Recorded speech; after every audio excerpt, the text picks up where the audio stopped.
Joining us now, former Israeli ambassador to the U.S. and former member of the Knesset, Michael Oren. It's really good to have you here in person, Ambassador. Thank you for being with us. What do you know about this hostage deal? I know it's hard.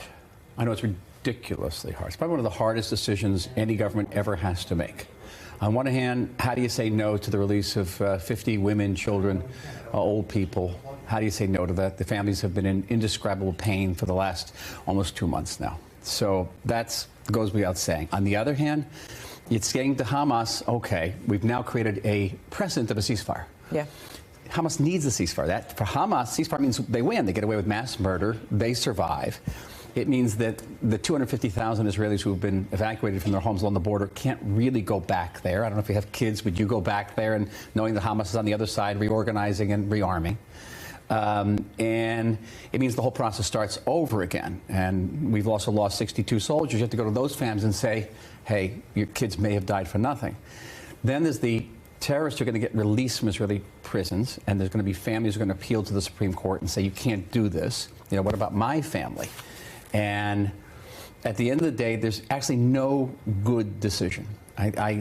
I don't know the actual decision-making process. I think the sense is that Hamas may drag this out. It's going to say after 4 days of this ceasefire, well, we gave you, 15, 20, we can't locate the others. Let's have another 5 days of ceasefire. Let's keep in mind that Hamas is not an honest, broker. It's not an honest negotiator. And it's done this repeatedly in the past. So it's full of dangers, full of risks.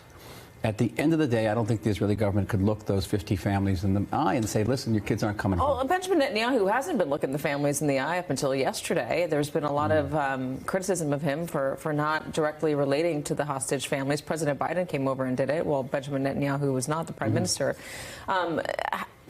His political future hinges very much on what is happening right now. There are some that say that he's got no political future, and there are some that are arguing that all of his decisions are complicated by his desire to stay in office and potentially stay out of prison himself.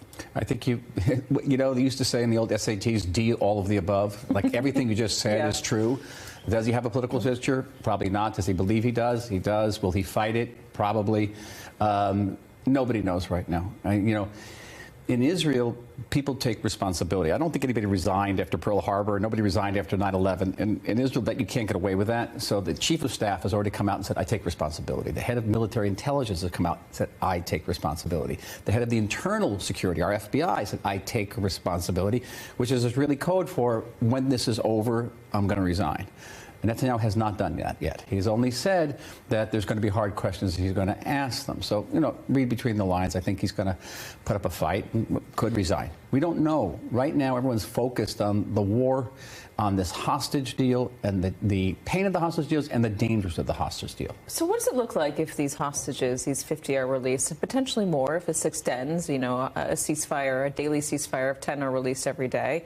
What does the war look like after that? A third of Gaza has already been demolished. Thousands are dead.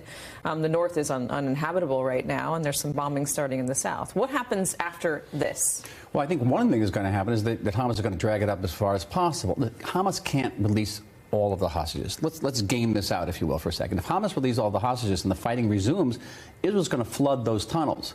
That's what you do if you're fighting an enemy that has 300 miles of tunnels beneath the surface, and you can't get in there because they're all booby-trapped. We've lost already many soldiers just trying to get into the openings of these tunnels.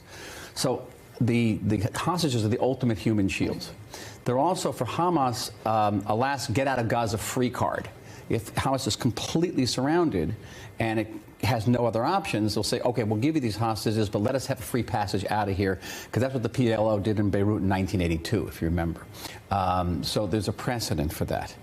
But let's be careful. Let's be clear about this. The only reason Hamas is negotiating is because Israel went into that Gaza Strip militarily and forced it to negotiate.